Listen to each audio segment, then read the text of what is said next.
दलित vote मिले, इसके लिए अंबेडकर को भगवान बनाया गया। और आज आप देख रहे हैं हर गली हर चौराहे पर संविधान निर्माता अंबेडकर की मूर्ति लगी है।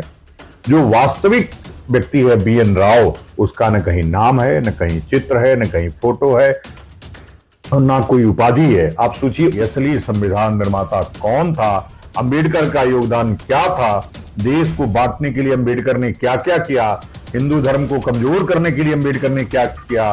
मनुस्मृति जो कि अंग्रेजों ने मैक्स मुलर से लिखवाया था, उसमें छेपक जोड़ करके लोगों को भ्रमित करने का काम किया और उसको जला करके हिंदू धर्म को अपमानित करने का काम किया। हमारे चैनल को सब्सक्राइब करें और बेल आइकन को दबाना ना भूलें। सर, ग्वालियर का एक लगातार विवाद चल रहा है। एडवोकेट वकील है, ब्राह्मण समाज से, उन्होंने कहा कि डॉक्टर अंबेडकर ने संविधान नहीं लिखा है, BN राव लिखे। थोड़ा सा आप उस पर नहीं, उनको जो राव जी थे ना, उन लोगों को जिम्मेदारी मिली थी, लेकिन वो भारत देश के अंदर में नहीं थे। वो भारत देश के बाहर में थे, पाकिस्तान। हाँ, वो बाहर में थे। जिस समय बाबा साहब को अध्यक्ष बनाया गया, इसका पहले उनको अध्यक्ष बनाया गया था। जब बात लिखने की आई तो वो आ ही नहीं पाई यहाँ पर। अच्छा, BN राव पाकिस्तान में जाके संविधान बनाए थे? हाँ, वो बाहर में थे, भारत में नहीं थे। और अधिकार यहाँ पर बाबा साहब को नहीं, पहले उनको मिला था, लेकिन वो उस अधिकार पर खड़े नहीं उतर पाए। इस कारण से उनका इनको दिया गया, बाबा साहब को। और बाबा साहब ने 2 साल जो समथिंग महीना है वो मिलकर उन्होंने, बाबा साहब ने अपने साथियों के साथ में वो संविधान लिखा है। 2 साल 18 महीने। हाँ, वो लिखा है। और मैं खुद पूछता हूँ ना, इन लोगों को, BN राव को खड़ा करो और पूछो उसके परिवार के लोगों को कि आप उस समय आपकी ताकत कहाँ थी, आप लोग कहाँ थे करके।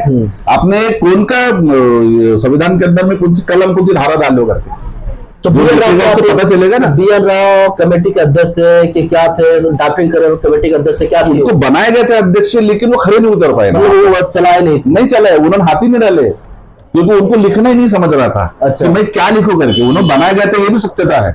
लेकिन जब पता चला कि भैया इसको दिया है और ये काम नहीं कर रहा, और देश के बाहर है ये, और हमको ये सब चीज देश के अंदर में करना है, देश के हित में करना है, तो वो नहीं कर पाए, फिर बाबा साहब को दी गई है। अच्छा, BN राव पाकिस्तान के जो कमेटी के अध्यक्ष थे, वहां पर संविधान में लिखा था। हाँ। तो भारत में जो 6 लोग थे, उन लोगों ने क्या क्या किया था जो संविधान में संविधान कमेटी अध्यक्ष बनाए? बाबा साहब के साथ में जिन जिन लोगों ने काम किया है संविधान बनाने में, बाबा साहब ने प्रामुख्यता से उनका अध्ययन भी, यानी लिखित स्वरूप में लिखा भी कि किन किन लोगों ने उनको सहयोग किया है।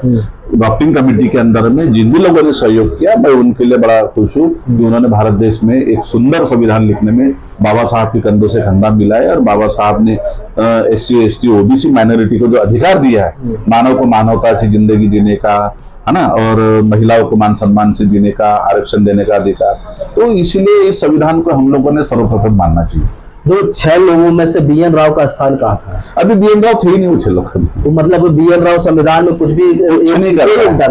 मैं तो ये कर रहा हूँ, आपको मैं खुले आह्वान कर रहा हूँ कि कोई भी पंडित होगा या हिंदू ज्ञानी होगा, उसको ये बताना चाहिए कि BN राव ने कौन सी धाराएं लिखी है, कितनी कलमें देश की हमारे इसमें, वो पूरे धारा, वो कलमों में से कौन सी कलम उसने लिखी है, उसका क्या संक्षिप्त है, ये तो बताइए। अगर उन्होंने लिखे होंगे तो बताइएगा।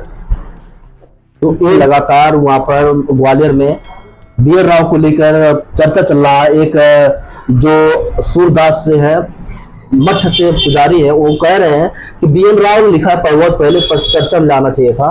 तो उनको ये बात, अगर वीडियो आप उन तक पहुंचा पाओ तो ये वीडियो जरूर पहुंचाना कि BN राव सदस्य में कोई जिम्मेदारी उनको नहीं मिली थी।